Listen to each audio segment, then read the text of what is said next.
World Records Elk Edition Part 1. This all takes place in the White Mountains of Arizona, 1968.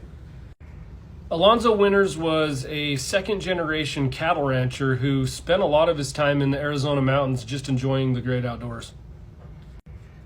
And it was in the fall of 1968 where him and his buddy decided they'd saddle up their horses and go for a ride looking for some elk. Little did they know they'd be making some history. So as they made their way on horseback through the timber, through the meadows, it led them to a stretch of water that cut its way through the landscape, and it was called the Black River.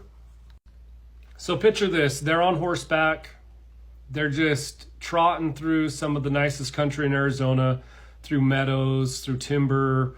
The colors are starting to pop on the aspen trees. It's just beautiful, right? You're probably thinking, how could it get any better? I don't know. How about spotting a world record elk? Because that's exactly what happened. Imagine that sight. If you've ever seen a big bull elk, their racks stand out pretty good. Now, an elk of this size, you could imagine what these guys thought. They were probably in total shock when they saw this bull. And I'm getting hot just thinking about it. And I wonder how this went down, because you got two guys that spot this huge bull probably at the same time, or close to it. And do you think Alonzo just looked over at Bill and was like, You gonna take that?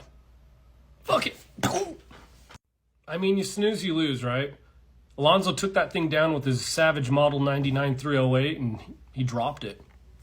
And I guess when they got to it, there was a huge dilemma. And the dilemma was their tag, which was metal at the time, it was a band that goes around the antler, was too small to go around. Wow, what a problem to have. But apparently Alonzo notched out the antler so the band could go around and it could fit properly, and he would be legal going out with that animal.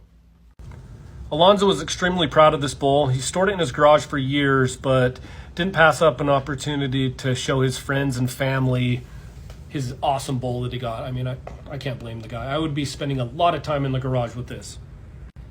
So Alonzo, I'm sure, did not care about the score of these antlers, although he was pretty impressed with how big it was and proud, which he should have been. But these guys were meat hunters back then, so scores, they didn't mean a whole lot to them. Now fast forward nearly 30 years later, and Alonzo has since passed, and his brother was in possession of these antlers. And long story short, he was driving down Main Street in his blue Dodge pickup, and an antler buyer spotted these things in the back of his truck and tracked him down and made an offer to buy them, and ended up purchasing them. That's when this thing was scored at 442 5/8, making it the world record typical bull elk.